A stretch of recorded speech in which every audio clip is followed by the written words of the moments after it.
Welcome to all. എല്ലാവർക്കും secret PSCയിലേക്ക് സ്വാഗതം. നമ്മൾ ഇന്ന് നോക്കാൻ പോകുന്നത് PSC ആവർത്തിക്കുന്ന കുറച്ച് SCERT ചോദ്യങ്ങളാണ് കേട്ടോ. SCERT ഭാഗങ്ങളാണ് കുറച്ച് ഞാൻ എടുത്തിരിക്കുന്നത്. ഇത് എപ്പോഴും PSC ചോദിച്ചിട്ടുള്ള ക്വസ്റ്റ്യൻസ് ആണ് കേട്ടോ. അപ്പോൾ നമ്മൾ ഫസ്റ്റ് നോക്കാൻ പോകുന്നത് വിദൂര സംവേദനത്തെ കുറിച്ചിട്ടാണ്.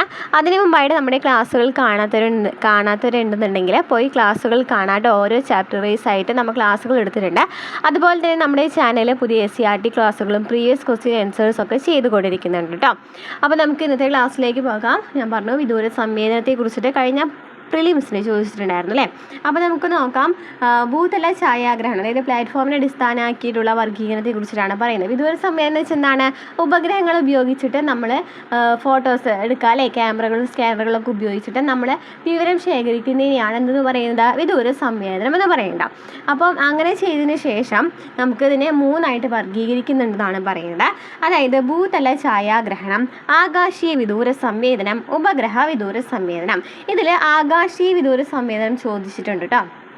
അപ്പോൾ എന്താണ് ഭൂതല ഛായാഗ്രഹണം? ആ പേരിൽ തന്നെയുണ്ട് അല്ലേ. ഭൂപ്രതലത്തിൽ നിന്നും ഭൗമോപരിതലത്തിൻ്റെ ചിത്രങ്ങൾ ക്യാമറ ഉപയോഗിച്ച് പകർത്തുന്ന രീതിയാണ് ഭൂതല ഛായാഗ്രഹണം എന്ന് പറയുന്നത്. ഭൂപ്രതലത്തിൽ നിന്നും എന്താണ് ചെയ്യുന്നത്? ഭൗമോപരിതലത്തിൻ്റെ ചിത്രങ്ങൾ ക്യാമറ ഉപയോഗിച്ച് പകർത്തുന്ന രീതിയാണ് ഭൂതല ഛായാഗ്രഹണം എന്ന് പറയുന്നത്. ഓക്കെ, ഇനി ആകാശീയ വിദൂര സംവേദനം എന്ന് വെച്ചാൽ എന്താണ്? വിമാനത്തിൽ ഉറപ്പിച്ചിട്ടുള്ള ക്യാമറകളുടെ സഹായത്തോടെ ആകാശത്ത് നിന്ന് ഭൂപ്രതലത്തിൻ്റെ ചിത്രങ്ങൾ പകർത്തുന്ന രീതി ആകാശീയ വിദൂര സംവേദനം എന്ന് പറയുന്നത്. ആകാശത്ത് നിന്ന്, അതായത് വിമാനത്തിൽ ഉറപ്പിച്ചിട്ടുള്ള ക്യാമറകളുടെ സഹായത്താൽ ആകാശത്ത് നിന്ന് ഭൂപ്രതലത്തിലെ ചിത്രങ്ങൾ എടുക്കുന്നതിനെയാണ് ആകാശീയ വിദൂര സംവേദനം എന്ന് പറയുന്നത്. എന്താണ് ഉപഗ്രഹ വിദൂര സംവേദനം എന്ന് വെച്ചാൽ കൃത്രിമ ഉപഗ്രഹങ്ങളിൽ ഘടിപ്പിച്ചിരിക്കുന്ന സംവേദകങ്ങൾ വഴി വിവരശേഖരണം നടത്തുന്ന പ്രക്രിയയാണ് ഉപഗ്രഹ വിദൂര സംവേദനം എന്ന് പറയുന്നത്. കൃത്രിമ ഉപഗ്രഹങ്ങളിൽ ഘടിപ്പിച്ചിരിക്കുന്ന സംവേദകങ്ങൾ വഴി വിവരശേഖരണം നടത്തുന്ന പ്രക്രിയയാണ് ഉപഗ്രഹ വിദൂര സംവേദനം എന്ന് പറയുന്നത്. അപ്പോൾ ഇത്രയൊക്കെയാണ് എന്ത് പറയാനുള്ളത്? വിദൂര സംവേദനത്തെ കുറിച്ച് പറയാനുള്ളത്. ഇതിനെക്കുറിച്ച് ഡീറ്റെയിൽ ആയിട്ട് നമ്മൾ ഓൾറെഡി ക്ലാസ് ചെയ്യുന്നുണ്ട് കേട്ടോ. അതല്ലാതെ നമുക്ക് ഇമ്പോർട്ടൻ്റ് ആയിട്ടുള്ള പോയിന്റ്സ് മാത്രം പറഞ്ഞിട്ട് പോകാം. ഇനി നെക്സ്റ്റ് ചോദിക്കുന്ന ക്വസ്റ്റ്യൻ ആണ്. എന്താ ചോദിക്കാറുള്ളത്? ഹിമാദ്രി ഏത് ഭാഗത്തു നിന്നുള്ളതാണ്. അതുപോലെ തന്നെ കേരക്കുറാം വരുന്ന വിഭാഗം ഏതാണെന്നൊക്കെ ചോദിച്ചിട്ടുണ്ട് അല്ലേ.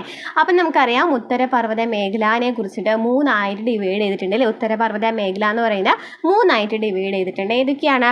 ട്രാൻസ് ഹിമാലയം, കിഴക്കൻ കുന്നുകൾ. ട്രാൻസ് ഹിമാലയം, കിഴക്കൻ കുന്നുകൾ എന്ന് പറഞ്ഞ് 3ആയിട്ട് ഉത്തരപർവ്വത മേഖലയെ തരംതിരിച്ചിട്ടുണ്ട്. ട്രാൻസ് ഹിമാലയത്തിൽ വരുന്നത് ഏതൊക്കെയാണ്? കേരക്കോറാം, ലഡാക്ക്, സസ്കർ എന്നിവ ഏതിലാണ് സ്ഥിതി ചെയ്യുന്നത്? ട്രാൻസ് ഹിമാലയത്തിലാണ്. അപ്പോൾ ട്രാൻസ് ഹിമാലയത്തിലാണ് കേരക്കോറാം, ലഡാക്ക്, സസ്കർ എന്നിവ ട്രാൻസ് ഹിമാലയത്തിലാണ്. ഇമ്പോർട്ടൻ്റ് ആണോ? നന്നായി പഠിച്ചു വെക്കാം കേട്ടോ.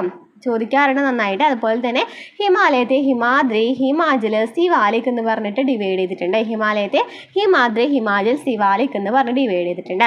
അതുപോലെ കിഴക്കൻ മലനിരകൾ ഏതൊക്കെയാണ്? പത്കായമം, നാഗോ കുന്നുകൾ, ഗാരോ ഖാസി, ജയന്തിയ കുന്നുകൾ, മിസോ കുന്നുകളൊക്കെ എന്താണ്? കിഴക്കൻ മലനിരകളാണ്. അപ്പോൾ ട്രാൻസ് ഹിമാലയം എന്ന് പറയുമ്പോൾ കാരക്കോറാം, ലഡാക്ക്, സസ്കർ എന്നിവയാണ് ട്രാൻസ് ഹിമാലയത്തിൽ വരുന്നത്. അതുപോലെ തന്നെ ഹിമാലയത്തിൽ ഹിമാദ്രി, ഹിമാചൽ, സിവാലിക് കിഴക്കൻ മലനിരകളിൽ കുന്നുകളാണ് അല്ലേ. പത്കായമം, നാഗ കുന്നുകൾ, ഗാരോ ഖാസി, ജയന്തിയ കുന്നുകൾ, മിസോ കുന്നുകളൊക്കെയാണ്. ഇനി ഇതിൽ ഇമ്പോർട്ടൻ്റ് ആയിട്ട് ചോദിക്കുന്ന ഒരു ഭാഗമാണ് മൗണ്ട് K2 സ്ഥിതി ചെയ്യുന്നത് ഏത് പർവ്വത നിരയിലാണെന്ന്. അപ്പോൾ ഏതാണ്? കേരക്കോറാമിലാണ് അല്ലേ. കേരക്കോറാമിലാണ് എന്ത് സ്ഥിതി ചെയ്യുന്നത്? Mount K2. ഏറ്റവും വലിയ, ഇന്ത്യയിലെ ഏറ്റവും വലിയ ഉയരമുള്ള കൊടുമുടി എന്ന് പറയുന്നത് ഏതാണ്? മൗണ്ട് K2 ആണ്. അപ്പം മൗണ്ട് K2 സ്ഥിതി ചെയ്യുന്നത് എവിടെയാണെന്ന് ചോദിച്ചിട്ടുണ്ട് കേട്ടോ. എപ്പോഴും ചോദിക്കാറുണ്ട്. കേരക്കോറാമിലാണ് മൗണ്ട് K2 സ്ഥിതി ചെയ്യുന്നത്. ക്ലിയർ ആണല്ലോ. നമുക്കറിയാലോ ഏറ്റവും ഉയരമുള്ള കൊടുമുടി എന്ന് പറയുന്നത് എന്താണ്? മൗണ്ട് K2 അല്ലെങ്കിൽ ഗോഡ്വിൻ ആസ്റ്റിൻ ആണെന്ന് അറിയാം. അതിൻ്റെ എത്രയാണ് ഹൈറ്റ് എത്രയാണ് വരുന്നത്? 8661 മീറ്റർ ആണ് കേട്ടോ. 8661 മീറ്റർ ആണ്. നെക്സ്റ്റ് നദികളുടെ ഉത്ഭവ പ്രദേശം, അതുപോലെ തന്നെ പോഷക നദികളൊക്കെ ചോദിക്കാറുണ്ട്. നമുക്ക് നോക്കാം ഓരോ നദികളുടെയും. നമുക്ക് ടെക്സ്റ്റ് ബുക്കിൽ തന്നിട്ടുള്ളത് നമുക്ക് നോക്കാം. നദി എന്ന് പറയുന്നത് മഹാനദി ഉത്ഭവിക്കുന്നത് മൈക്കല നിരകൾ മധ്യപ്രദേശിൽ നിന്നാണ് മഹാനദി ഉത്ഭവിക്കുന്നത്. അപ്പോൾ മഹാനദി ഉത്ഭവിക്കുന്നത് എവിടെ നിന്നാണ്? മധ്യപ്രദേശിലെ മൈക്കല നിരകളിൽ നിന്നാണ് മഹാനദി ഉത്ഭവിക്കുന്നത്. ഏകദേശം നീളം 857 കിലോമീറ്റർ ആണ്. പ്രധാന പോഷക നദികളാണ് ഇബ്, ടെല്ല്. അപ്പോൾ ചോദിക്കാറുണ്ടോ മഹാനദി നദിയുടെ പോഷക നദികൾ ഏതൊക്കെയാണ്? ഇമ്പോർട്ടൻ്റ് അല്ലേ? ഈ പോഷക നദികൾ ഇമ്പോർട്ടൻ്റ് ആയിട്ട് പഠിച്ചിരിക്കുക. ഉത്ഭവവും അതുപോലെ തന്നെ പ്രധാന പോഷക നദികളും പഠിച്ചിരിക്കുക കേട്ടോ. ഏകദേശം നീളമൊക്കെ ചോദിക്കാറുള്ള സ്റ്റേറ്റ്മെൻ്റ് ആയിട്ട് വരുന്നതാണ്. അപ്പോൾ നന്നായിട്ട് പഠിച്ചിരിക്കുന്ന ഒരു ഭാഗം പ്രധാന പോഷക നദികൾ എന്തായാലും പഠിച്ചിട്ട് പോവാതിരിക്കുക, എന്തായാലും പഠിച്ചിട്ട് പോകണം കേട്ടോ. ഓക്കെ, അപ്പോൾ മഹാനദി എന്ന് പറയുന്നത് മധ്യപ്രദേശിലെ മൈക്കല നിരകളിൽ നിന്നാണ് ഉത്ഭവിക്കുന്നത്. പ്രധാന പോഷക നദികൾ എന്ന് പറയുന്നത് ഇതൊക്കെയാണ്, ഇബ്ബട്ടെല്ലാണ്. ഇനി ഗോദാവരി. ഗോദാവരി എന്ന് പറയുന്നത് ഏതാണ്? പശ്ചിമഘട്ടത്തിലെ മഹാരാഷ്ട്രയിലെ നാസിക് ജില്ലയിൽ നിന്നാണ് ഉത്ഭവിക്കുന്നത്. പശ്ചിമഘട്ടത്തിൽ നിന്നാണ് ഉത്ഭവിക്കുന്നത്. 1465 കിലോമീറ്റർ ആണ് നീളം. ഇന്ദ്രാവതി, ശബരി ഗോദാവരിയുടെ പ്രധാന പോഷക നദികളാണ്. ഇന്ദ്രാവതിയും ശബരിയും ഗോദാവരിയുടെ പ്രധാന പോഷക നദികളാണ്. നെക്സ്റ്റ് കൃഷ്ണ. കൃഷ്ണ എന്ന് പറയുന്നത് പശ്ചിമഘട്ടത്തിൽ നിന്ന് തന്നെയാണ് പറയുന്നത്. സ്ഥലം കറക്റ്റ് ചോദിക്കുകയാണെന്നുണ്ടെങ്കിൽ മഹാരാഷ്ട്രയിലെ മഹാബലേശ്വർ കുന്നുകളിൽ നിന്നാണ് കൃഷ്ണ ഉത്ഭവിക്കുന്നത്. മഹാരാഷ്ട്രയിലെ മഹാബലേശ്വർ കുന്നുകളിൽ നിന്നാണ് കൃഷ്ണ ഉത്ഭവിക്കുന്നത്. 1400 കിലോമീറ്റർ ആണ് നീളം. ഭീമ, തുംഗഭദ്ര എന്നിവ കൃഷ്ണയുടെ പോഷക നദികളാണ്. ഭീമ, തുംഗഭദ്ര എന്നിവ കൃഷ്ണയുടെ പോഷക നദികളാണ്. ഇനി നെക്സ്റ്റ്, അപ്പോൾ നമുക്ക് 3 പറഞ്ഞു നോക്കാം. മഹാനദി എന്ന് പറയുന്നത് മധ്യപ്രദേശിലെ മൈക്കല നിരകളിൽ നിന്ന് ഉത്ഭവിക്കുന്നു. 857 കിലോമീറ്റർ ആണ് നീളം. പ്രധാന പോഷക നദികളാണ് ഇബ്ബട്ടെൽ. ഇനി ഗോദാവരി ആണെങ്കിലോ പശ്ചിമഘട്ടത്തിലെ മഹാരാഷ്ട്രയിലെ നാസിക് ജില്ലയിൽ നിന്ന് ഉത്ഭവിക്കുന്നു. 1465 കിലോമീറ്റർ ആണ്. ഗോദാവരി പോഷക നദികൾ എന്ന് പറയുന്നത് ഇന്ദ്രാവതിയും ശബരിയുമാണ്. നെക്സ്റ്റ് കൃഷ്ണ. കൃഷ്ണ എന്ന് പറയുന്നത് പശ്ചിമഘട്ടത്തിൽ നിന്നാണ് ഉത്ഭവിക്കുന്നത്. എവിടെ നിന്നാണ് നമ്മൾ കറക്റ്റ് പ്ലേസ് ചെയ്താൽ പറഞ്ഞത്? മഹാരാഷ്ട്രയിലെ മഹാബലേശ്വർ കുന്നുകളിൽ നിന്നാണ്. 1400 കിലോമീറ്റർ ആണ് നീളം എന്ന് പറയുന്നത്. ഭീമ, തുംഗഭദ്രയാണ് ഇതിൻ്റെ പോഷക നദികൾ. നെക്സ്റ്റ് കാവേരി. കാവേരി എന്ന് പറയുന്നത് പശ്ചിമഘട്ടത്തിലെ ബ്രഹ്മഗിരി നിരകൾ അല്ലെങ്കിൽ കർണാടകത്തിലാണ് കാവേരി ഒഴുകുന്നത്.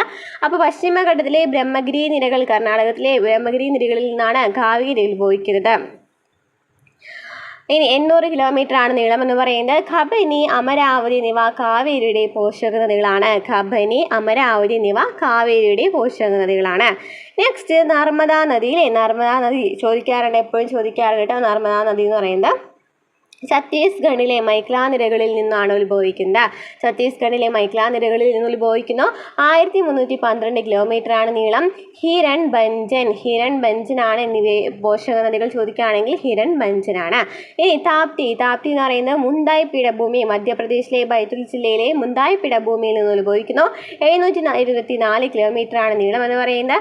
ആനർ ഗിർണയാണ് പോഷക നദികൾ. ആനർ ഗിർണ. അപ്പോൾ നമുക്ക് പറഞ്ഞ ഒന്നും കൂടി നോക്കാം. മഹാനദി, മൈക്കല നിരകൾ മധ്യപ്രദേശ്, 857 കിലോമീറ്റർ നീളം. ഇബ്ബട്ടെൽ പോഷക നദികൾ. ഗോദാവരി പശ്ചിമഘട്ടം മഹാരാഷ്ട്രയിലെ നാസിക് ജില്ലയിൽ നിന്ന് 1465 കിലോമീറ്റർ. ഗോദാവരിയുടെ ഇന്ദ്രാവതി, ശബരിയാണ് പോഷക നദികൾ. കൃഷ്ണ പശ്ചിമഘട്ടം മഹാരാഷ്ട്രയിലെ മഹാബലേശ്വർ കുന്നുകൾ 1400 കിലോമീറ്റർ. ഭീമ, തുംഗഭദ്ര എന്നിവയാണ് പോഷക നദികൾ. കാവേരി പശ്ചിമഘട്ടത്തിലെ ബ്രഹ്മഗിരി നിരകൾ, കർണാടകം 800 കിലോമീറ്റർ ആണ്. കബനി, അമരാവതിയാണ് പോഷക നദികൾ. നർമ്മദ, മൈക്കല നിരകൾ ഛത്തീസ്ഗഡിലെ 1312 കിലോമീറ്റർ ആണ്. ഹിരൺ ബഞ്ചൻ എന്നിവയാണ് പോഷക നദികൾ. താപ്തി മുന്തായ് പീഠഭൂമി, മധ്യപ്രദേശിലെ ബൈതുൽ ജില്ലയിൽ നിന്നാണ്. 824 കിലോമീറ്റർ ആണ്. ആനർ ഗിർണയാണ് പോഷക നദികൾ. ക്ലിയർ ആയല്ലോ? നെക്സ്റ്റ് കാർഷിക കാലങ്ങൾ ചോദിക്കാറുണ്ട് അല്ലേ. ഏത് വിളയിറക്കൽ കാലം അതുപോലെ തന്നെ വിളവെടുപ്പ് കാലം, ഏത് വിളകളൊക്കെയാണ് ഓരോ കാലത്തും കൃഷി ചെയ്യുന്നതെന്ന് ഇമ്പോർട്ടൻ്റ് ആണ്, ചോദിക്കാറുണ്ട് അല്ലേ. എപ്പോഴും ചോദിക്കുന്ന ക്വസ്റ്റ്യൻ ആണ്. അപ്പോൾ നമുക്ക് നോക്കാം. കാർഷിക കാലങ്ങൾ. ഖാരിഫ് എന്ന് പറയുന്നത് ഏത് മാസത്താണ് വിളയിറക്കുന്നത്? ജൂൺ മാസത്തിലാണ് വിളയിറക്കുന്നത്. അതായത് മൺസൂണിൻ്റെ ആരംഭത്തിലാണ് വിളയിറക്കുന്നത്.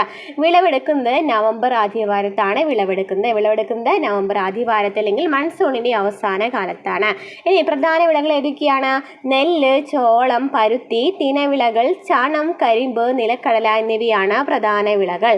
അപ്പോൾ നമ്മൾ എന്താണ് പറഞ്ഞത്? കാർഷിക കാലങ്ങളിലെ ഖാരിഫ് എന്ന് പറയുന്ന കാലത്തിനെ കുറിച്ച് പറഞ്ഞു. ജൂണിലാണ് അതിൻ്റെ വിളയിറക്കൽ കാലം എന്ന് പറയുന്നത്. അല്ലാന്നുണ്ടെങ്കിൽ മൺസൂണിൻ്റെ ആരംഭം എന്നും പറയാം അല്ലേ. അതുപോലെ തന്നെ വിളവെടുപ്പ് കാലം നവംബർ ആദ്യവാരമാണ്. മൺസൂണിൻ്റെ അവസാനം എന്ന് പറയാം. പ്രധാന വിളകൾ ഏതൊക്കെയാണ്? നെല്ല്, ചോളം, പരുത്തി, തിനവിളകൾ, ചണം, കരിമ്പ്, നിലക്കടല. നെക്സ്റ്റ് റാബിയാണ്. റാബി എന്ന് പറയുന്നത് നവംബർ മധ്യത്തിൽ. നമുക്ക് ഇത് പഠിച്ചിരിക്കാനായിട്ട് നമ്മൾ ഇതിന് കണ്ടിന്യൂഷൻ പഠിച്ചാൽ മതി. ഖാരിഫ് എന്ന് പറയുന്നത് നവംബർ ആദ്യവാരത്തെടുത്തു. അപ്പോൾ റാബി ആണെന്നുണ്ടെങ്കിൽ നവംബർ മധ്യവാരത്തെടുത്തു. ശൈത്യകാല ആരംഭമാണ്. മാർച്ചിലാണ് വിളവെടുക്കുന്നത്. മാർച്ചിലാണ് വേനലിൻ്റെ ആരംഭമാണ് അല്ലേ മാർച്ച് എന്ന് പറയുന്നത്. അപ്പോൾ വിളവെടുപ്പ് കാലം മാർച്ചിലാന്ന് പറഞ്ഞു. ഇനി പ്രധാന വിളകൾ ഏതൊക്കെയാണ്? ഗോതമ്പ്, പുകയില, കടുക്, പയറുവർഗ്ഗങ്ങൾ എന്നിവ പ്രധാന വിളകളാണ്. ഗോതമ്പ്, പുകയില, കടുക്, പയറുവർഗ്ഗങ്ങൾ എന്നിവ പ്രധാന വിളകളാണ്. ഇനി സെയ്ത് വിളയെ കുറിച്ച് പറയുകയാണെന്നുണ്ടെങ്കിലോ, വിളയിറക്കൽ കാലം മാർച്ചാണ്, വേനലിൻ്റെ ആരംഭമാണ്. ജൂൺ എന്ന് പറയുന്നത് വിളവെടുപ്പ് കാലമാണ്, മൺസൂണിൻ്റെ ആരംഭമാണ്. പ്രധാന വിളകൾ ഏതൊക്കെയാണ്? പഴവർഗ്ഗങ്ങൾ, പച്ചക്കറികൾ എന്നിവയാണ് പ്രധാന വിളകൾ. അപ്പോൾ കാർഷിക കാലങ്ങൾ ഖാരിഫ്, റാബി, സെയ്ത. ഖാരിഫ് എന്ന് പറയുന്നത് ജൂണാണ്, വിളയിറക്കൽ കാലം ജൂണാണ്, മൺസൂണിൻ്റെ ആരംഭമാണ്. വിളവെടുപ്പ് കാലം നവംബർ ആദ്യവാരമാണ്, മൺസൂണിൻ്റെ അവസാനമാണ്. പ്രധാന വിളകൾ ഏതൊക്കെയാണ്? നെല്ല്, ചോളം, പരുത്തി, തിനവിളകൾ, ചണം, കരിമ്പ്, നിലക്കടല.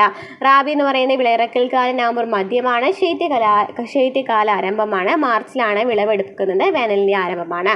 ഗോതമ്പ്, പുകയില, കടുക്, പയറുവർഗ്ഗങ്ങൾ എന്നിവയൊക്കെയാണ് റാബി വിളകൾ എന്ന് പറയുന്നത്. ഇനി സെയ്ത് എന്ന് പറയുന്നത് മാർച്ചാണല്ലേ, വേനലിൻ്റെ ആരംഭമാണ്. ജൂൺ എന്ന് പറയുന്നത് വേനലിൻ്റെ ആരംഭമാണ്, എന്ന് പറയുന്നത് മാർച്ച് എന്ന് പറയുന്നത്. ആ സമയത്ത് തന്നെയാണ് വിളയിറക്കുന്നത്. വിളവെടുക്കുന്നത് ഏതാണ്? ജൂണിലാണ്, മൺസൂണിൻ്റെ ആരംഭ സമയത്താണ്. പ്രധാന വിളകൾ ഏതൊക്കെയാണ്? പഴവർഗ്ഗങ്ങളും പച്ചക്കറികളാണ്. അപ്പോൾ ഖാരിഫ് തുടങ്ങുന്നത് ജൂണിലാണെന്ന് മനസ്സിലാക്കുക. അപ്പോൾ ജൂൺ, നവംബർ, അതുപോലെ തന്നെ മാർച്ചിലെ ജൂൺ, നവംബർ, മാർച്ച് എന്നുള്ളത് തന്നെ പഠിച്ചു വെച്ചാൽ മതി. അപ്പോൾ നമുക്കതിനെ മധ്യം, ആരംഭം എന്നുള്ള ഒരു ഇതിൽ പഠിച്ചു വെക്കാം കേട്ടോ. ക്ലിയർ ആയല്ലോ?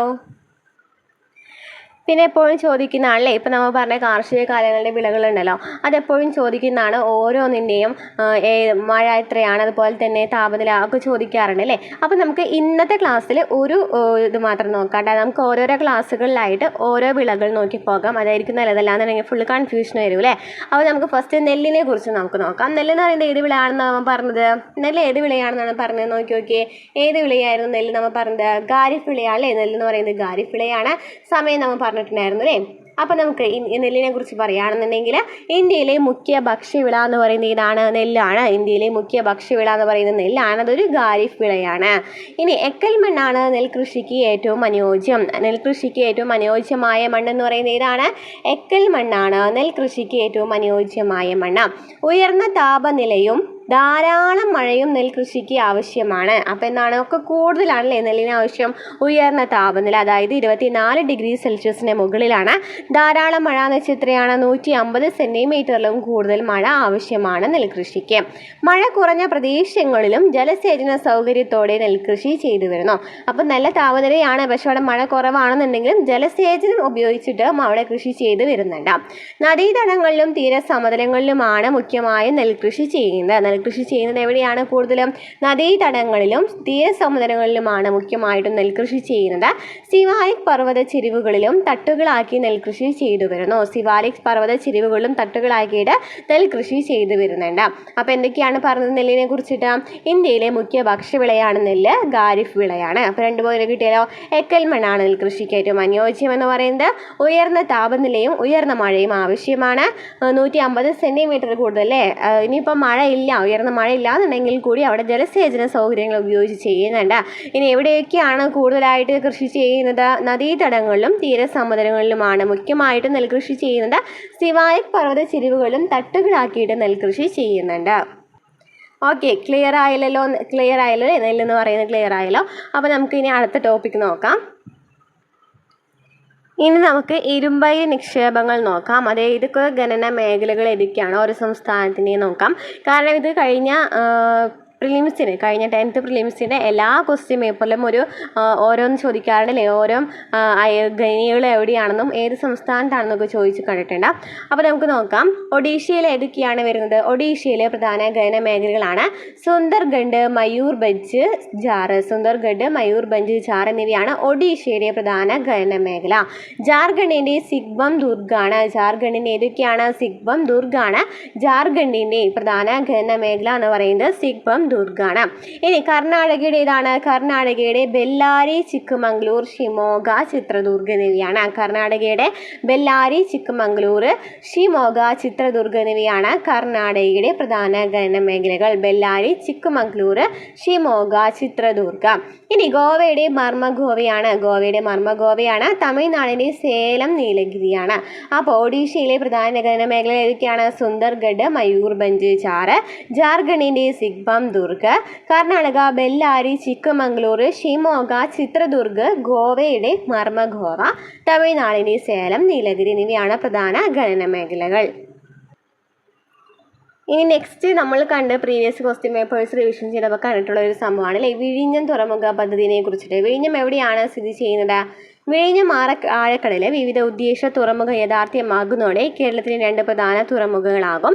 പൊതു സ്വകാര്യ പങ്കാളിത്തത്തോടെ നടപ്പിലാക്കാൻ വിഭാവനം ചെയ്യുന്ന ഈ പദ്ധതിയുടെ ആദ്യഘട്ടം തുറമുഖമായിട്ടാണ്, ആദ്യ കണ്ടെയ്നർ തുറമുഖമായിട്ടാണ് വികസിപ്പിക്കുന്ന. അന്താരാഷ്ട്ര കപ്പൽ പാതയോട് ഏറ്റവും അടുത്ത് സ്ഥിതി ചെയ്യുന്നതും സ്വാഭാവിക ആഴം 24 മീറ്ററിനും കൂടുതലാണെന്നുള്ളതും നിർദ്ദിഷ്ട തുറമുഖത്തിന്റെ സവിശേഷതകളാണ്. അപ്പോൾ വിഴിഞ്ഞം തുറമുഖ പദ്ധതിയെ കുറിച്ച് പറയുന്നുണ്ട് അല്ലേ. വിഴിഞ്ഞം ആഴക്കടൽ എന്ന് പറയുന്നത് എന്താണ്? ഒരു വിവിധ ഉദ്ദേശ തുറമുഖമാണ്. ആദ്യത്തെ കണ്ടെയ്നർ തുറമുഖമായിട്ടാണ് ഇത് വികസിപ്പിക്കുന്നതെന്നും പറയുന്നുണ്ട്. അപ്പോൾ വിഴിഞ്ഞം ഏത് തുറമുഖം എന്ന് പറയുന്നത് ഏത് ജില്ലയിലാണെന്ന് ചോദിക്കാറുണ്ട്. അപ്പോൾ ഏതാണ്? ട്രിവാൻഡ്രത്താണ്ടോ തിരുവനന്തപുരത്താണ് വിഴിഞ്ഞം തുറമുഖം സ്ഥിതി ചെയ്യുന്നത്. എവിടെയാണ്? തിരുവനന്തപുരത്താണ്. നമുക്ക് ഭാരതീയ റിസർവ് ബാങ്കിനെ കുറിച്ച് നോക്കാം അല്ലേ. RBI സ്ഥാപിതമായത് എന്നാണെന്ന് നമുക്ക് നോക്കാം. RBI സ്ഥാപിതമായത് 1935 RBI സ്ഥാപിതമാകുന്നത്. ഇന്ത്യയുടെ കേന്ദ്ര ബാങ്ക് എന്ന് പറയുന്നത് ഏതാണ്? ഭാരതീയ റിസർവ് ബാങ്ക് ആണ് ഇന്ത്യയുടെ കേന്ദ്ര ബാങ്ക് എന്ന് പറയുന്നത് ഏതാണ്? ഭാരതീയ റിസർവ് ബാങ്ക് ആണ് ഇന്ത്യയുടെ കേന്ദ്ര ബാങ്ക്. ഈ സ്ഥാപനം 1935 സ്ഥാപിതമായത്. ആസ്ഥാനം മുംബൈയാണ്. അപ്പോൾ എന്തൊക്കെ പഠിച്ചു? ഇന്ത്യയുടെ കേന്ദ്ര ബാങ്ക് എന്ന് പറയുന്നത് ഏതാണ്? ഭാരതീയ റിസർവ് ബാങ്ക് ആണ് ഇന്ത്യയുടെ കേന്ദ്ര ബാങ്ക്. സ്ഥാപനം എന്നാണ് സ്ഥാപിച്ചത്? 1935 സ്ഥാപിതമായത്. ആസ്ഥാനം മുംബൈയാണ്. ഇനി നമ്മൾ ചോദിക്കാറുണ്ട് അല്ലേ, RBIയുടെ പ്രധാന ധർമ്മങ്ങൾ ഏതൊക്കെയാണെന്ന് ചോദിക്കാറുണ്ട്. റിസർവ് ബാങ്കിന് ഏതൊക്കെയാണ്? നോട്ട് അച്ചിടച്ചിറക്കൽ, വായ്പ നിയന്ത്രിക്കൽ, സർക്കാരിൻ്റെ ബാങ്ക്, ബാങ്കുകളുടെ ബാങ്ക് എന്നൊക്കെ അറിയപ്പെടുന്ന ഏതാണ്? റിസർവ് ബാങ്ക് ആണ്. റിസർവ് ബാങ്ക് ഓഫ് ഇന്ത്യ ആണ്. RBI ആണ്. നോട്ട് അച്ചിടച്ചിറക്കൽ, വായ്പ നിയന്ത്രിക്കൽ, സർക്കാരിൻ്റെ ബാങ്ക്, ബാങ്കുകളുടെ ബാങ്ക് എന്നൊക്കെ അറിയപ്പെടുന്നത് റിസർവ് ബാങ്ക് ആണ്. അപ്പോൾ നമുക്ക് ഓരോന്നും നോക്കാം. നോട്ട് അച്ചിടച്ചിറക്കൽ എന്ന് വെച്ചാൽ എന്തൊക്കെയാണ്? ഏതൊക്കെ നോട്ടുകളാണ് അച്ചടിച്ചിറക്കുന്നത്? എപ്പോഴും ചോദിക്കുന്ന ഒരു ഭാഗമാണല്ലോ ഇത്. 1 രൂപ ഒഴിച്ചിട്ടുള്ള എല്ലാ നോട്ടുകളും അച്ചടിക്കുന്നത് ഭാരതീയ റിസർവ് ബാങ്ക് ആണ്. അപ്പോൾ അവിടുത്തെ ഇമ്പോർട്ടൻ്റ് എന്നാണ്? 1 രൂപ ഒഴിച്ചിട്ടുള്ള എല്ലാ നോട്ടുകളാണ് അച്ചടിച്ചിറക്കുന്നത്. അപ്പോൾ 1 രൂപ നോട്ടും അതിനെക്കുറിച്ചുള്ള അനുബന്ധ നാണയങ്ങളൊക്കെ അച്ചടിച്ചിറക്കുന്നത് ഏതായിരിക്കാം? കേന്ദ്ര ധനകാര്യ വകുപ്പാണ്. ഇമ്പോർട്ടൻ്റ് ആണ്, എപ്പോഴും ചോദിക്കാറുണ്ട് കേട്ടോ. അപ്പോൾ ഏതൊക്കെയാണ് പറഞ്ഞത്? നമ്മൾ നോട്ട് അച്ചടിച്ചിറക്കുന്നത് RBI ആണ്. എന്നാൽ 1 രൂപ നോട്ട് ഒഴിച്ചിട്ടുള്ള രൂപ നാണയങ്ങളാണ് അല്ലേ അച്ചടിച്ചിറക്കുന്നത്. 1 രൂപ ഒഴിച്ചിട്ട് 1 രൂപയും അതുപോലെ തന്നെ അതിൻ്റെ നാണയങ്ങളും അച്ചടിച്ചിറക്കുന്നത് കേന്ദ്ര ധനകാര്യ വകുപ്പാണ്. നോട്ടടിക്കുന്നതിന് നിശ്ചിത മൂല്യം വരുന്ന സ്വർണമോ വിദേശ നാണ്യ ശേഖരമോ കരുതലായിട്ട് സൂക്ഷിക്കുന്നുണ്ട്. അപ്പോൾ ഒരു ധർമ്മം എന്ന് പറയുന്നത് എന്താണ്? നോട്ട് അച്ചടിച്ചിറക്കലാണ്. നെക്സ്റ്റ് പറഞ്ഞു വായ്പ നിയന്ത്രിക്കലേ. ഭാരതീയ റിസർവ് ബാങ്ക് നോട്ട് അച്ചടിച്ച് വിതരണം ചെയ്യുക വഴിയോ വായ്പകൾ വഴിയോ ആണ് ഇന്ത്യയുടെ സമ്പദ് വ്യവസ്ഥയിൽ പണത്തിൻ്റെ ലഭ്യത വർദ്ധിക്കുന്നത്.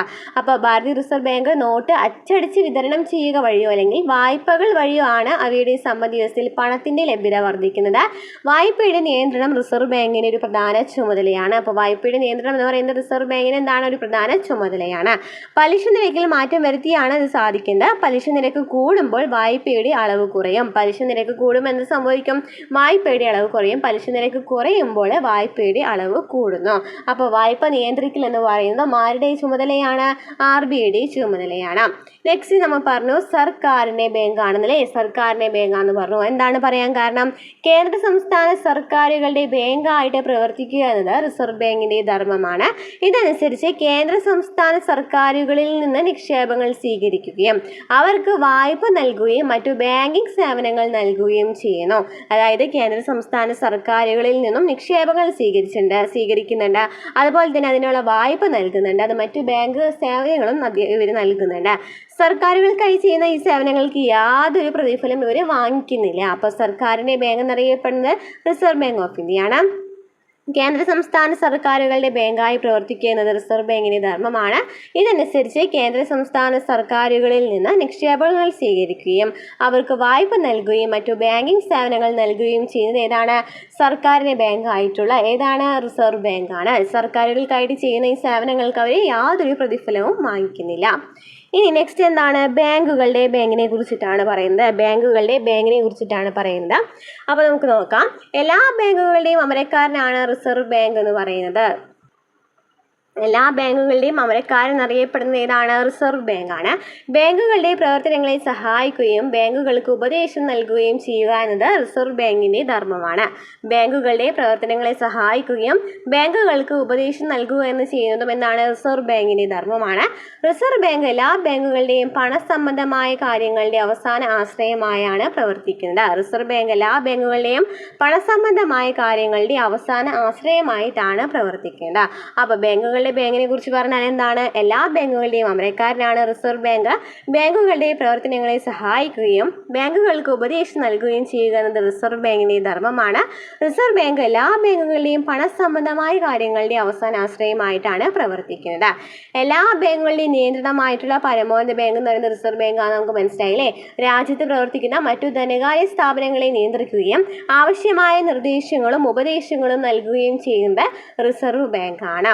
അപ്പോൾ രാജ്യത്ത് പ്രവർത്തിക്കുന്ന മറ്റു ധനകാര്യ സ്ഥാപനങ്ങളെ നിയന്ത്രിക്കുന്നതും റിസർവ് ബാങ്കാണ്. അതുപോലെ തന്നെ ആവശ്യമായ നിർദ്ദേശങ്ങളും ഉപദേശങ്ങളും നൽകുന്നതും എന്താണ്? റിസർവ് ബാങ്കാണ്. അപ്പോൾ ഇത്രയൊക്കെയാണ് RBIനെ കുറിച്ചിട്ട്, റിസർവ് ബാങ്കിനെ കുറിച്ച് പറയാനുള്ളത്. ഇനി നമ്മൾ നോക്കുന്നത് നിയമനിർമ്മാണ വിഭാഗത്തെ കുറിച്ചിട്ടാണ് കേട്ടോ. ഇന്ത്യയിലെ ഗവൺമെൻറ് എന്ന് പറയുന്നത് നമുക്കറിയാം അല്ലേ, 3ആയിട്ട് ഡിവൈഡ് ചെയ്തിട്ടുണ്ട്. നിയമനിർമ്മാണ വിഭാഗമെന്നും കാര്യനിർവഹണ വിഭാഗമെന്നും നീതിന്യായ വിഭാഗമെന്നും 3ആയിട്ട് തരംതിരിച്ചിട്ടുണ്ട് നമ്മുടെ ഗവൺമെൻറ്റിനെ. അപ്പോൾ ഇതിലെ നിയമനിർമ്മാണ വിഭാഗത്തിൽ പെടുന്നവർ ആരൊക്കെയാണ്? രാഷ്ട്രപതി, ലോകസഭ, രാജ്യസഭ എന്നിവ നിയമനിർമ്മാണ വിഭാഗത്തിൽ പെടുന്നവയാണ്. നിയമനിർമ്മാണ വിഭാഗത്തിൽ പെടുന്നവയാണ് രാഷ്ട്രസഭ, ലോകസഭ, രാജ്യസഭ. കാര്യനിർവഹണ വിഭാഗത്തിൽ പെടുന്നവയാണ് രാഷ്ട്രപതി, ഉപരാഷ്ട്രപതി, പ്രധാനമന്ത്രി, മന്ത്രിസഭ, ഉദ്യോഗസ്ഥ വൃന്ദം. കാര്യനിർവഹണ വിഭാഗത്തിൽ പെടുന്നവ ഏതൊക്കെയാണ്? രാഷ്ട്രപതി, ഉപരാഷ്ട്രപതി, പ്രധാനമന്ത്രി, മന്ത്രിസഭ, ഉദ്യോഗസ്ഥ വൃന്ദം എന്നിവയൊക്കെ കാര്യനിർവഹണ വിഭാഗത്തിൽ പെടുന്നവയാണ്. ഇനി നീതിന്യായ വിഭാഗത്തിൽ പെടുന്നവ ഏതൊക്കെയാണ്? സുപ്രീം കോടതി, ഹൈക്കോടതി, ജില്ലാ കോടതി, സബ് കോടതി, മുൻസിഫ് കോടതി, മജിസ്ട്രേറ്റ് കോടതികളൊക്കെ നീതിന്യായ വിഭാഗത്തിൽ വരുന്നവയാണ്. അപ്പോൾ നിയമനിർമ്മാണ വിഭാഗത്തിൽ വരുന്നവയാണ് രാഷ്ട്രപതി, ലോകസഭ, രാജ്യസഭ. കാര്യനിർവഹണ വിഭാഗത്തിൽ പെടുന്നവയാണ് രാഷ്ട്രപതി, ഉപരാഷ്ട്രപതി, പ്രധാനമന്ത്രി, മന്ത്രിസഭ, ഉദ്യോഗസ്ഥ വൃന്ദം. നീതിന്യായ വിഭാഗത്തിൽ എല്ലാ കോടതികളിലെ സുപ്രീം കോടതി, ഹൈക്കോടതി, ജില്ലാ കോടതി, സബ് കോടതി, മുൻസിഫ് കോടതി, മജിസ്ട്രേറ്റ് കോടതി. ഇതിൽ നമുക്ക് രാഷ്ട്രപതിയെ കുറിച്ചിട്ട് നമുക്ക് നോക്കാം കേട്ടോ. രാഷ്ട്രപതിയെ കുറിച്ച് നമുക്ക് നോക്കാം.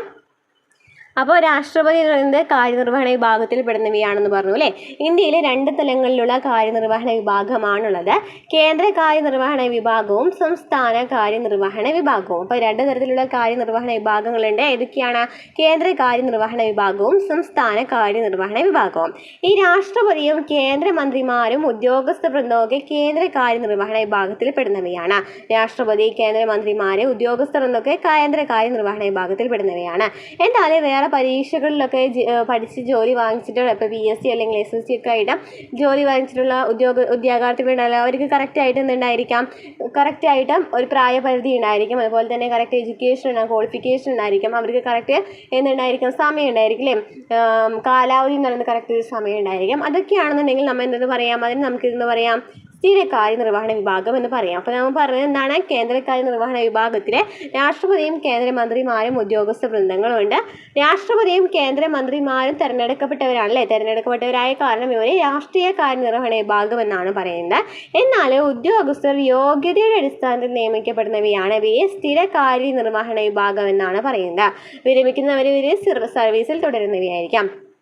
അപ്പോൾ രാഷ്ട്രീയ കാര്യനിർവഹണ വിഭാഗം എന്ന് വെച്ചാൽ തിരഞ്ഞെടുക്കുന്ന ആൾക്കാരാണ് വരുന്നത്. അതായത് കേന്ദ്രമന്ത്രിമാർ, രാഷ്ട്രപതിയൊക്കെ എന്താണ്? തിരഞ്ഞെടുക്കപ്പെടുന്നവരാണ്. ഇവർ രാഷ്ട്രീയ കാര്യനിർവഹണ വിഭാഗത്തിൽ പെടുന്നവയാണ്. എന്നാൽ യോഗ്യതയുടെ അടിസ്ഥാനത്തിൽ ഉദ്യോഗാർത്ഥികൾ വരുന്നവയാണ് എന്ന് പറയുന്നത് സ്ഥിര കാര്യനിർവഹണ വിഭാഗം എന്ന് പറയുന്നത്. അവർക്ക് കറക്റ്റ് കാലാവധി ഉണ്ടായിരിക്കും. ഇനി നമ്മൾ പറഞ്ഞു രാഷ്ട്രപതിയെ കുറിച്ച് പറയാമല്ലേ. ആദ്യത്തെ രാഷ്ട്രപതി ആരാണ്? ഡോക്ടർ രാജേന്ദ്ര പ്രസാദ് ആണ് ആദ്യത്തെ രാഷ്ട്രപതി. ഇന്ത്യൻ റിപ്പബ്ലിക്കിൻ്റെ തലവനാണ് രാഷ്ട്രപതി. രാഷ്ട്രപതി ആരാണ്? ഇന്ത്യൻ റിപ്പബ്ലിക്കിൻ്റെ തലവനാണ് രാഷ്ട്രപതി. 5 വർഷ കാലയളവിലേക്കാണ് രാഷ്ട്രപതിയെ തിരഞ്ഞെടുക്കുന്നത്. ഒരു ഇലക്ട്രൽ കോളേജാണ് രാഷ്ട്രപതിയെ തിരഞ്ഞെടുക്കുന്നത്. അപ്പോൾ എന്തൊക്കെയാണ് അവിടെ പറഞ്ഞത്? ഇന്ത്യൻ റിപ്പബ്ലിക്കിൻ്റെ തലവനാരാണ്? രാഷ്ട്രപതിയാണ് ഇന്ത്യൻ റിപ്പബ്ലിക്കിൻ്റെ തലവൻ. കാലാവധി എത്രയാണ്? 5 വർഷം അല്ലേ. 5 വർഷ കാലയളവാണ് അവരുടെ രാഷ്ട്രപതിയായിട്ട് തിരഞ്ഞെടുക്കുന്നതിനുണ്ടാവുക. അതുപോലെ തന്നെ ഒരു ഇലക്ട്രൽ കോളേജാണ് രാഷ്ട്രപതിയെ തിരഞ്ഞെടുക്കുന്നത്. ഒരു ഇലക്ട്രൽ കോളേജാണ്. അപ്പോൾ ഈ ഇലക്ട്രൽ കോളേജിൽ ആരൊക്കെ ഉണ്ടായിരിക്കും? ഉണ്ടായിരിക്കാമെന്ന് പറയുന്നുണ്ട്. ലോകസഭയിലെ തെരഞ്ഞെടുക്കപ്പെട്ട അംഗങ്ങൾ, രാജ്യസഭയിലെ തെരഞ്ഞെടുക്കപ്പെട്ട അംഗങ്ങൾ, സംസ്ഥാന നിയമസഭകളിലെ തെരഞ്ഞെടുക്കപ്പെട്ട അംഗങ്ങൾ എന്നുള്ള വാക്ക് പഠിച്ചു വയ്ക്കാം, നോക്കി പഠിച്ചു വയ്ക്കാം. അപ്പോൾ ഇലക്ടറൽ കോളേജിലെ അംഗങ്ങൾ എന്ന് പറയുന്നത് ലോകസഭയിലെയും രാജ്യസഭയിലെയും സംസ്ഥാന നിയമസഭകളിലെയും തെരഞ്ഞെടുക്കപ്പെട്ട അംഗങ്ങളാണ് ഇലക്ടറൽ കോളേജിലെ അംഗങ്ങൾ എന്ന് പറയുന്നത്. ഇനി രാഷ്ട്രപതിയുടെ യോഗ്യതകൾ ഏതൊക്കെയാണ്? ഇന്ത്യൻ പൗരനായിരിക്കണം, 35 വയസ്സ് പൂർത്തിയായിരിക്കണം, ലോകസഭാംഗമാകുന്നതിന് വേണ്ട എല്ലാ യോഗ്യതയും ഉണ്ടാകണം. രാഷ്ട്രപതിയുടെ യോഗ്യതകൾ ഏതൊക്കെയാണ്?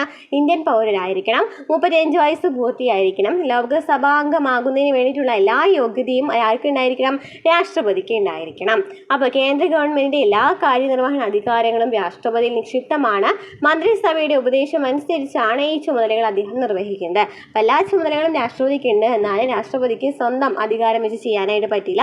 ആരെയാണ്? മന്ത്രിസഭയുടെ ഉപദേശം കൂടി വേണം. എന്തൊക്കെയാണ് രാഷ്ട്രപതിയുടെ ഈ ചുമതലകൾ എന്ന് പറഞ്ഞത്? നമ്മൾ പറഞ്ഞത് എന്തൊക്കെയാണ് രാഷ്ട്രപതിയുടെ ചുമതലകൾ എന്ന് പറയുന്നത്? പ്രധാനമന്ത്രിയെയും മന്ത്രിമാരെയും നിയമിക്കലൊക്കെ നമുക്കറിയാമല്ലേ, കുറേ പേര് നിയമിക്കുന്ന ആരാണ്? രാഷ്ട്രപതിയാണ്. പ്രധാനമന്ത്രിമാരെയും അതുപോലെ തന്നെ മന്ത്രിമാരെയും നിയമിക്കൽ, പ്രധാനമന്ത്രിയെയും മന്ത്രിമാരെയും നിയമിക്കൽ ആരാണ്? രാഷ്ട്രപതിയാണ്. പ്രധാനമന്ത്രിയെയും മന്ത്രിമാരെയും നിയമിക്കൽ ആരാണ്? രാഷ്ട്രപതിയാണ്. ഇനി സുപ്രീം കോടതിയിലെയും ഹൈക്കോടതികളിലെയും ചീഫ് ജസ്റ്റിസിനെയും മറ്റു ജഡ്ജിമാരെയും നിയന്ത്രിക്കൽ എന്നാണ് പറഞ്ഞത്. സുപ്രീം കോടതിയിലെയും ഹൈക്കോടതിയിലെയും ചീഫ് ജസ്റ്റിസിനെയും മറ്റു ജഡ്ജിമാരെയും നിയമിക്കുന്നത് ആരാണ്? രാഷ്ട്രപതിയാണ്. നെക്സ്റ്റ്, സർവ്വസൈന്യാധിപനായിട്ട് പ്രവർത്തിക്കുക.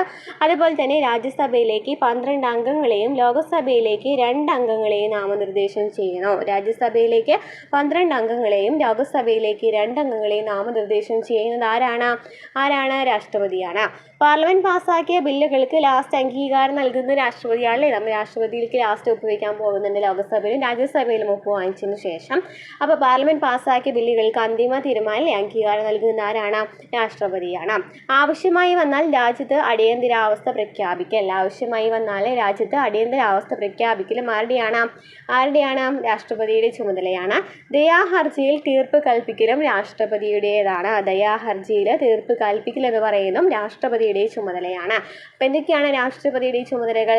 പ്രധാനമന്ത്രിയെയും മന്ത്രിമാരെയും നിയമിക്കൽ, സുപ്രീം കോടതിയിലെയും ഹൈക്കോടതികളിലെയും ചീഫ് ജസ്റ്റിസിനെയും മറ്റു ജഡ്ജിമാരെയും നിയമിക്കൽ, സർവ്വസൈന്യാധിപനായി പ്രവർത്തിക്കൽ, രാജ്യസഭയിലേക്ക് 12 അംഗങ്ങളെയും ലോകസഭയിലേക്ക് 2 അംഗങ്ങളെയും നാമനിർദ്ദേശം ചെയ്യൽ, പാർലമെന്റ് പാസ്സാക്കിയ ബില്ലുകൾക്ക് അംഗീകാരം നൽകൽ, ആവശ്യമായി വന്നാൽ രാജ്യത്ത് അടിയന്തരാവസ്ഥ പ്രഖ്യാപിക്കൽ, ദയാഹർജിയിൽ തീർപ്പ് കൽപ്പിക്കൽ എന്നിവയ്ക്ക് ആരുടെയാണ്?